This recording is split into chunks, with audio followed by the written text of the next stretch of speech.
राधे राधे दोस्तों, कैसे हैं आप लोग। दोस्तों, आज जिस विषय में हम बात करने जा रहे हैं वो एक भक्त की कहानी है। एक सत्य घटना पे आधारित कहानी। एक ऐसे भक्त की कहानी जिनके भक्ति के प्रेम में विवश होकर शिव को कैलाश छोड़कर धरती पर आना पड़ा, वो भी दास के रूप में, उस भक्त की सेवा के लिए। तो चलिए दोस्तों, सुनते हैं ये सत्य घटना, विद्यापति और उगना की कहानी। उगना जो कि स्वयंभू थे। दोस्तों, ये एक भक्ति की पराकाष्ठा है। जब भगवान शिव स्वयंभू स्वयं ही दास बन के आते हैं और विद्यापति जो एक भक्त हैं, उन दोनों की एक सत्य घटना जो हम अब सुनेंगे। ये कोई साधारण घटना नहीं है, ये कोई साधारण कथा नहीं है, कोई कहानी नहीं है। ये बिल्कुल सत्य घटना है। अगर आप लोग चाहें तो इसके बारे में आप मिथिला जाएंगे।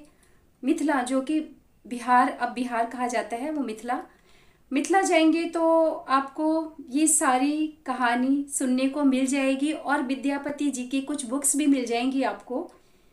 और वहाँ पे बच्चा बच्चा भी आपको बता देगा मिथिला में विद्यापति और उगना की कहानी। तो चलिए जानते हैं, सुनते हैं, समझते हैं और भक्ति में खो जाते हैं। जहाँ प्रेम और श्रद्धा ने ईश्वर को भी झुकने पे विवश कर दिया। यह कहानी है उन महाकवि विद्यापति जी की और उनके परम प्रिय सेवक उगना की। उगना जो कि कोई और नहीं, स्वयंभू शंकर ही थे। दोस्तों, बात है 14वीं शताब्दी की। स्थान मिथिला यानी बिहार। दोस्तों, विद्यापति जी बचपन से ही भगवान के अनन्य भक्त थे। भगवान शिव में उनकी बहुत आस्था थी। विद्यापति जी बचपन से ही इतनी शिव के परम भक्त थे कि वो घंटों बैठे रहते और शिव ओम नमः शिवाय का जप करते रहते। उनको पता ही नहीं चलता कि कब सुबह से दोपहर हो गई, दोपहर से शाम हो गई। खाना पीना कोई भी सुध बुध उनको नहीं रहता था। वो इतनी ज़्यादा ध्यान में, शिव के ध्यान में लीन हो जाते कि उनको चलता कि कब समय निकल गया, वो कहाँ है, क्या है, बिल्कुल एकदम समाधि लीन हो जाते थे। विद्यापति का मन संसार में नहीं, शिव में हो चुका था और उनकी यह प्रेममय भक्ति धीरे धीरे पूरे मिथिला में प्रसिद्ध हो गई। जैसे मैंने अभी आपसे कहा कि आप मिथिला जाएंगे, बिहार जाएंगे, आप किसी से भी पूछेंगे कि विद्यापति कौन थे, तो वहाँ बच्चा बच्चा आपको बता देगा। एक एक बच्चा आपको ये कहानी सुना देगा विद्यापति और उगना की। विद्यापति जी इतने शिव में लीन रहने लग गए कि एक समय ऐसा आया जब उनको दर दर की ठोकरें खानी पड़ी। राजा शिव सिंह से सेवा तो उनको मिली, परंतु ये उनको रास नहीं आया। उनका मन तो शिव में लीन था, तो उनको भला राजदरबार में कैसे मन लगता। उनका मन राजदरबार में बिल्कुल भी नहीं लगा। धीरे धीरे उनका जीवन कठिन होता गया। न रहने को घर था, न खाने को भोजन, न धन था, न कोई स्थायी ठिकाना। एक दिन विद्यापति बहुत चिंतित एक पेड़ की छांव में किसी गांव में बैठे थे। उस वक्त एक व्यक्ति उनके पास आता है और वो बोलता है कि मुझे अपने यहाँ आप सेवा का काम दे दीजिए। विद्यापति जिनके पास खुद न रहने का ठिकाना था, न खाने के लिए अन्न था, न कोई व्यवस्था थी, किसी तरह से वो अपना और अपनी पत्नी का जीवन यापन कर रहे थे। उस युवक की बात सुनकर विद्यापति कहते हैं कि देखो, मेरा तो अपना ही कोई ठिकाना नहीं है। एक टूटी फूटी झोपड़ी है जिसमें मैं और मेरी पत्नी रहते हैं। अपना ही गुजारा करना बहुत मुश्किल है। कैसे भी करके मैं अपना और अपनी पत्नी का पेट भरने लायक कमाता हूँ। कभी कभी आधे पेट खाकर ही रहना पड़ता है। मैं भला तुम्हें क्या नौकरी दे सकता हूँ? युवक मुस्कुराया। मुस्कुराते हुए बोला कि देखिए, मुझे आपसे कुछ भी नहीं चाहिए, कोई रुपया पैसा आपसे नहीं चाहिए मुझे। बस मुझे आपके यहाँ काम करना है, आपकी सेवा करना है। आप जो भी देंगे, आप भूखे रखेंगे मैं भूखे रह लूँगा, आप नमक रोटी खाएंगे मैं नमक रोटी खा लूँगा, आप जैसे रहेंगे मैं वैसे रहूँगा।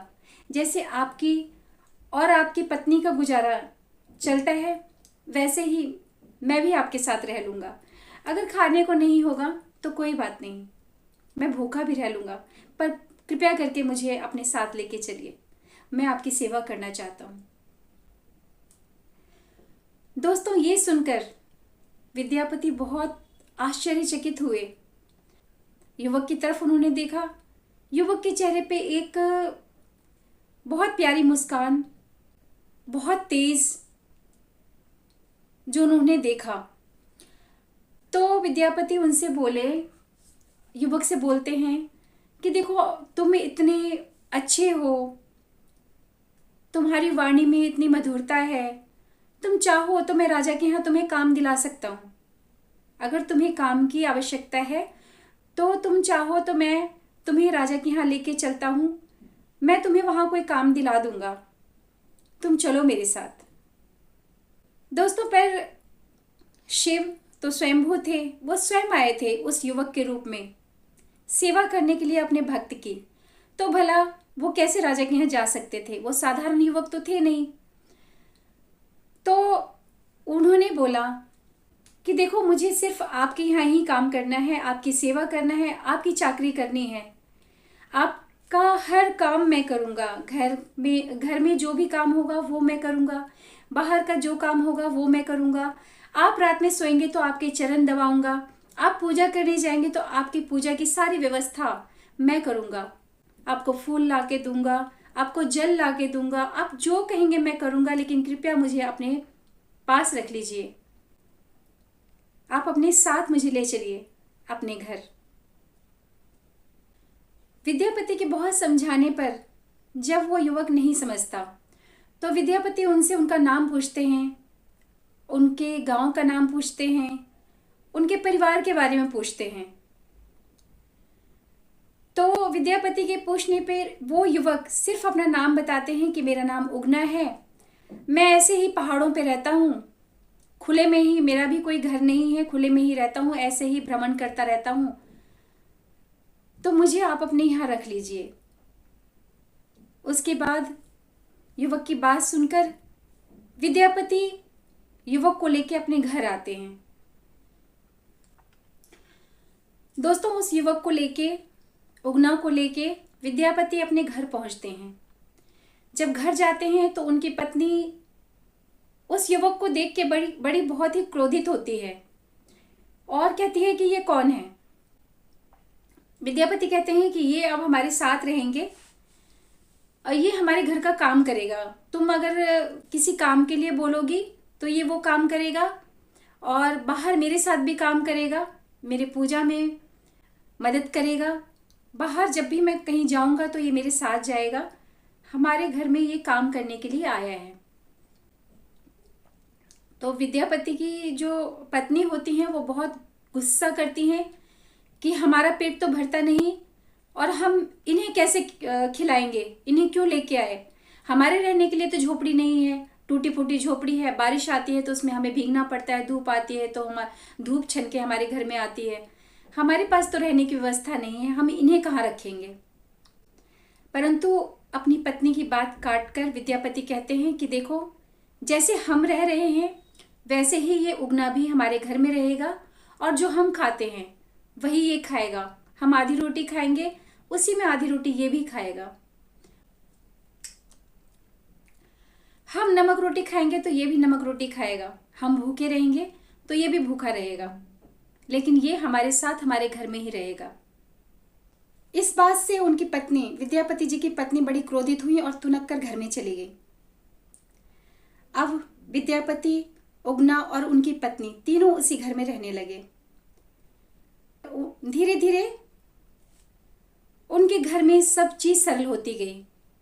खाना दोनों टाइम का पेट भर मिलने लगा। विद्यापति को बड़ा आश्चर्य हुआ।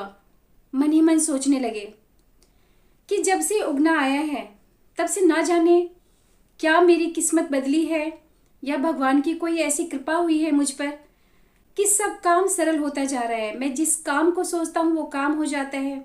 दोनों टाइम का खाना मुझे परिवार के साथ पेट भर के मिलने लगा है। मतलब जैसे ऐसा लगता है जैसे उगना साक्षात भगवान बन के हमारे घर आया है, जैसे ये कोई इंसान नहीं स्वयं भगवान हो। वो अपने मन में विचारों में खोया उगना की तरफ देख अचानक उगना आता है और उगना को देख के मुस्कुराते हैं और विद्यापति बोलते हैं कि उगना, तू एक बात सच सच बता, तू कौन है? जब से तू आया है तब से भरपेट मुझे भोजन मिलने लगा।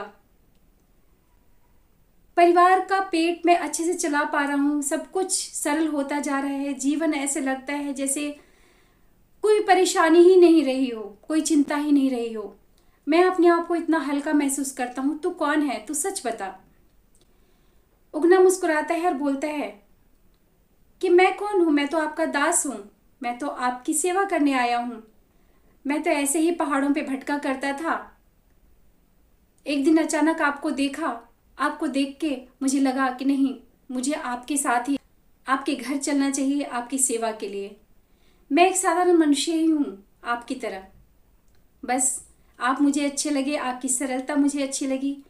आपकी भक्ति के चर्चे बहुत सुने थे मैंने, इसलिए मैं आपसे कुछ सीखने के लिए, आपकी सेवा करने के लिए, कुछ पुण्य अर्जित करने के लिए आया हूँ। इससे ज़्यादा कुछ नहीं। उगना मुस्कुराकर इतना कहकर वहाँ से चला जाता है। एक दिन विद्यापति और उगना किसी काम से जंगल की ओर निकले। तो चलते चलते बहुत दूर जब जंगलों में वो निकले तो गर्मी के कारण विद्यापति को बहुत तेज प्यास लगी। तो वो उगना को बोलते हैं कि उगना देख, कहीं पानी की व्यवस्था है क्या? प्यास बहुत तेज लगी है, गला सूख रहा है, चला नहीं जा रहा है, ऐसा लग रहा है कि मैं अभी चक्कर खा के नीचे गिर पड़ूंगा। तो उगना कहता है कि ठीक है, मैं पानी की व्यवस्था करता हूँ, आप चिंतित मत होइए। एक पेड़ की छांव के नीचे उगना अपने मालिक को यानी विद्यापति को बिठा देते हैं और वहां से कुछ दूरी पर निकलते हैं पानी लाने के लिए। उगना जब वापस आते हैं तो उनके हाथ में लोटा होता है, लोटा में जल होता है। जल वो विद्यापति जी को देते हैं। विद्यापति जी ने जब वो जल ग्रहण किया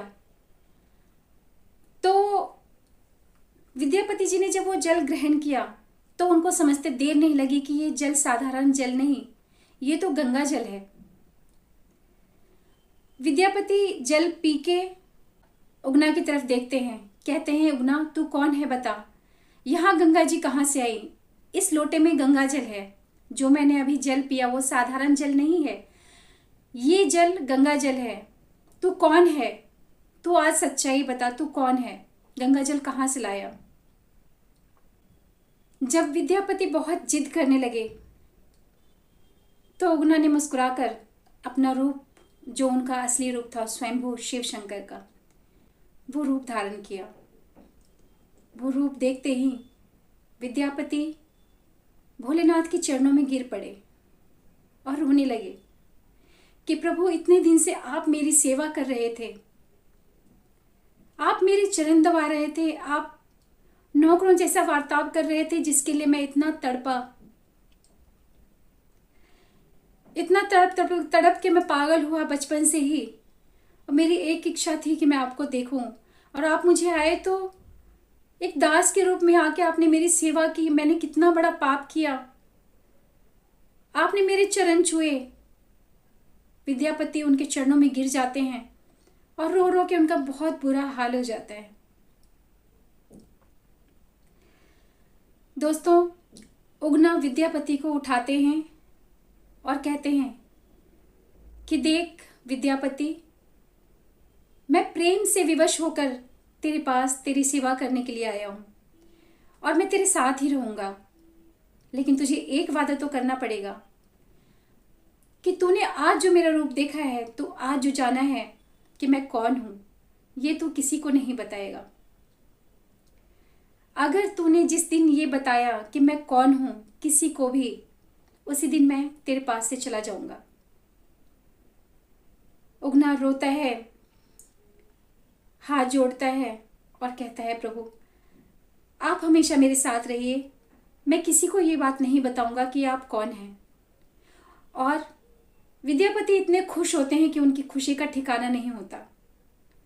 स्वयंभू उनके साथ थे। दोस्तों, स्वयंभू विद्यापति जी के साथ थे, जिन स्वयंभू के लिए बचपन से ही उन्होंने शिव आराधना की थी, शिव भक्ति में लीन थे। न घर की चिंता थी, न देह की चिंता थी, जिनके लिए उन्होंने पूरा जीवन अपना बिताया और भटकते रहे। उनकी भक्ति में लीन होकर उनको शुद्ध बुद्ध अपनी देह की नहीं रहती थी।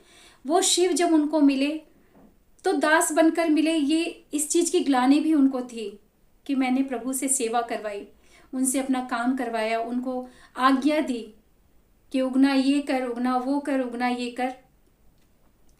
ये बात मन में सोचते सोचते उनको ग्लानि भी थी और एक खुशी भी कि स्वयंभू उनके साथ थे। फिर क्या था, वापस घर की तरफ चलते हैं। आते आते रात हो जाती है। आते हैं घर। दोस्तों, उस दिन से विद्यापति बदल गए। जैसे पहले वो हर काम के लिए उगना को बोलते थे, उगना पानी ला, उगना फूल ला, उगना ये कर, उगना वो कर, तो अब वो कुछ भी उगना से नहीं काम करवाना चाहते थे। पत्नी उनकी कोई काम के लिए बोलती तो पत्नी को भी कहते कि तुम खुद कर लो या मुझसे बोलो, मैं करके देता हूँ।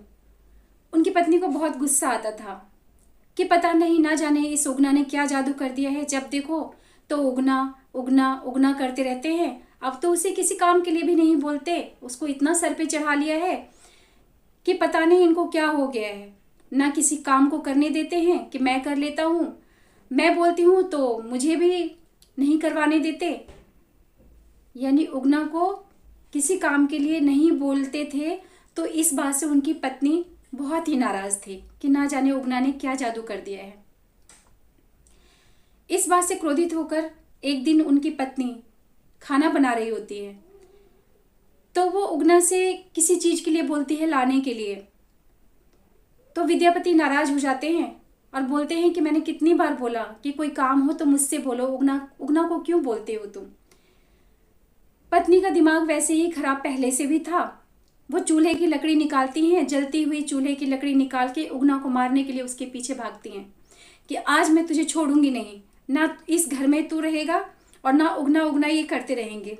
जब देखो तो उगना उगना उगना सर पे चढ़ा के रखा है। बस क्या था, ये तो प्रभु की लीला थी, उनको जाना था।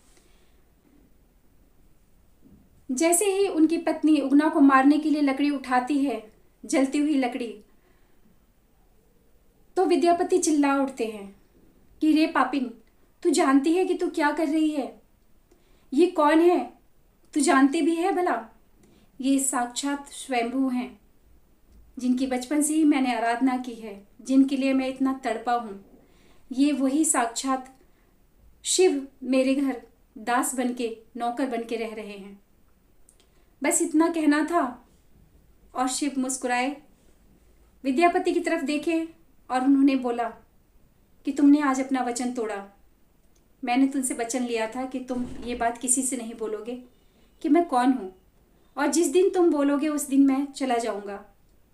तो आज वो घड़ी आ गई है जब मुझे जाना पड़ रहा है। और शिव उसी वक्त वहीं अंतर्ध्यान हो जाते हैं। दोस्तों, विद्यापति इतना रोते हैं, इतना तड़पते हैं कि पागलों जैसी उनकी हालत हो जाती है। उसके बाद उन्होंने इतनी सारी कविताएं लिखी, शिव के वियोग की कविताएं, जो कि मैथिली में हैं। आप सुनेंगे वो भजन, आप सुनेंगे तो आपके भी आंखों से अश्रु जरूर निकलेंगे। दोस्तों, उनका एक गीत है, उगना रे मोर तू कता गेले, अर्थात मेरे उगना तुम कहाँ चले गए। रो रो के ये भजन जो उन्होंने गाया है, तड़प के, मिथिला भाषा में, मैथिली भाषा में ये भजन है। अगर आपको समझ आए मैथिली भाषा तो आप ये भजन जरूर सुनिए। आपको इतना भक्ति में आपको इतना रोना आएगा उनकी। अगर ये आप भाषा समझ पाएंगे, उनके एक एक शब्द को समझ पाएंगे तो आप रोक नहीं पाएंगे। अपनी आँखों से आंसू गिरते हुए, आपकी आंखों से आंसू ना गिरे ऐसा हो नहीं सकता कि जब आप उनका भजन आप सुन रहे हैं, उनका भजन आप गा रहे हैं और यदि आपकी समझ में आ रहा है तो आप ना रोएं, ऐसा हो नहीं सकता। दोस्तों, ये कहानी आपको कैसी लगी उगना और विद्यापति की, कमेंट करके ज़रूर बताइएगा। लाइक कीजिएगा, शेयर कीजिएगा एंड सब्सक्राइब ज़रूर कीजिएगा। राधे राधे, जय श्री कृष्ण। मिलते हैं फिर अगली कहानी किसी और विषय पे, एक नई सत्य घटना या आध्यात्मिक घटना या फिर जो जीवन लीला चल रही है उसके ऊपर कोई घटना लेके दोबारा मुलाकात होगी। तब तक के लिए राधे राधे, जय श्री कृष्ण।